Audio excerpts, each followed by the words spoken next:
झारखंड सरकार ने 2012 में ही करोड़ों रुपए खर्च कर सिमडेगा के ठेठ ईटानगर प्रखंड में एक आईटीआई भवन का निर्माण कराया था, लेकिन आज भवन अपने बदकिस्मती पर आंसू बहा रहा है। जिले के बच्चों को तकनीकी शिक्षा देने के उद्देश्य से बनाए गए भवन की हालत बद से बदतर हो चुकी है, लेकिन इसकी सुधि लेने वाला कोई नहीं है। वहीं निर्माण के 12 वर्ष बाद भी यहाँ एक दिन भी ना तो कभी तकनीकी क्लास हुई और न ही यहाँ किसी बच्चे को तालीम दी गई। टीसी से जब भवन की बदहाली को लेकर पूछा गया तो उन्होंने कहा पूरे मामले की जांच कराई जाएगी, इस भवन को अन्य उपयोग में लगाया जाएगा।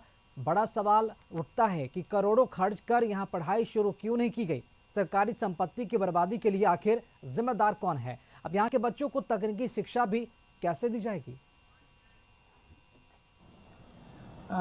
कल ही मुझे ये ज्ञात हुआ है, क्योंकि पहले से तो पता नहीं था, लेकिन कल ही मुझे ये ज्ञात हुआ है। तो हम लोग देख रहे हैं कि इसको क्या उपयोग किया जा सके। वैसे भी सिमडेगा में जितने भी सरकारी भवन हैं जो बने हैं किंतु अभी तक अभी उपयोग में नहीं आए हैं, तो उसका भी एक इंडेक्सिंग किया जा रहा है, ताकि हम अन्य आवश्यकताएं जो हैं उनकी पूर्ति के लिए अगर हमको भवन की आवश्यकता है तो हम उन भवनों का उपयोग वहाँ पर कर सकेंगे।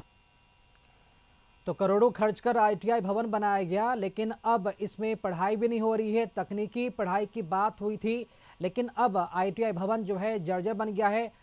की हालत जो है बद से बदतर होती जा रही है। ध्यान किसी का भी नहीं है। पंखे, खिड़की, दरवाजे के सामान भी सब गायब हो चुके हैं, लेकिन इसकी सुध लेने वाला कोई नहीं है। तस्वीरों में आप अंदाजा लगा सकते हैं कि हालत कितनी खराब इसकी हो गई है। करोड़ों रुपए खर्च करके इसे बनाया गया, लेकिन इसका सदुपयोग नहीं किया गया। अधिक जानकारी दे रहे संवाददाता रविकांत, सिमडेगा से जो तस्वीरें सामने आई है, करोड़ रुपए खर्च कर आईटीआई भवन बनाया गया, लेकिन उसमें पठन पाठन हुआ ही नहीं, तकनीकी शिक्षा दी भी नहीं गई। अगर शिक्षा नहीं देनी थी, पढ़ाई होनी नहीं थी, फिर लाखों करोड़ों रुपए खर्च किए क्यों गए और इसका इस्तेमाल अब कैसे होगा? क्या ये पैसे की पूरी तरह से बर्बादी है? क्या पूरी जानकारी विभाग की तरफ से दी गई है? देखिए राकेश, इस पे मैं बताना चाहूंगा कि ये जो है 2012 में ही ठेठ ईटानगर प्रखंड में आईटीआई भवन का निर्माण हुआ, जो कि करोड़ों की लागत से बना है। और इससे कहीं ना कहीं ये इस क्षेत्र के बच्चों को जो है पठन पाठन हो और वो अपने पैर पे उद्यमशीलता के साथ खड़े हों, उनमें तकनीकी विकास हो, ऐसे उद्देश्य से इस तरह के इस भवन का निर्माण कराया गया ताकि आईटीआई की पढ़ाई हो। और वर्ष 2013 में ही ये काफी शानदार भवन बनाया गया था, जो कि इस क्षेत्र के लिए आदर्श भवन के तौर पर प्रस्तुत हो रहा था।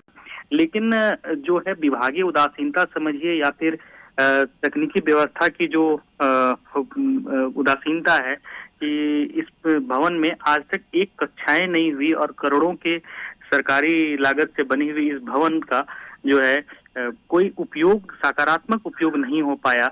और जिसके कारण जो है आज भी इस भवन में उपयोग नहीं होने के कारण जो है ये धीरे धीरे गिरता जा रहा है। जगह जगह भवन जर्जर भी हो रहे हैं, क्योंकि निश्चित तौर पर जब किसी भवन का निर्माण होता है तो उससे पहले लोगों का उद्देश्य होता है कि इससे कहीं ना कहीं क्षेत्रों में बहुत सारे शिक्षा के माध्यम से बच्चे यहाँ के खड़े हो पाएंगे अपने पैरों पर। लेकिन यदि इस तरह के भवन का निर्माण होने के बाद यदि उस पर कोई सरकारी अमल नहीं होता तो निश्चित तौर पर ऐसे भवन तो गिरेंगे ही गिरेंगे। और सिर्फ ये मैं आपको बताना चाहूंगा राकेश कि सिर्फ इकलौता भवन नहीं है, सिमडेगा जिले में कई ऐसे शैक्षणिक संस्थान खुले जिनके भवन जो है अब गिर रहे हैं।